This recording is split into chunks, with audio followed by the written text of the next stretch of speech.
अक़लियती उमूर के मरकजी वज़ीर मुख्तार अब्बास नक़वी आगरा के दौरे पर हैं, जहां वो कल होने वाले बैनुल अक़वामी योगा डे तक़रीब में शिरकत करेंगे। फतेहपुर सीकरी की तारीखी इमारत पंचमहल में होने वाले योगा तक़रीब का जायजा लेने से पहले नक़वी शेख सलीम चिश्ती की मज़ार पर भी हाज़िरी लगाई। उन्होंने चादरपोशी के बाद नक़वी ने अमन और सलामती पर जोर दिया।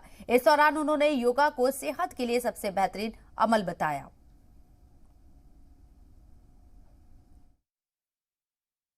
सौहार्द और खुशहाली का भारतीय गिफ्ट हैम्पर है और पूरा विश्व 21 तारीख को यानी कल 21 जून को अंतर्राष्ट्रीय योग दिवस मना रहा है। देश के विभिन्न हिस्सों में योग के कार्यक्रम होंगे, जिसमें समाज के सभी लोग इसमें हिस्सेदारी भागीदारी करेंगे।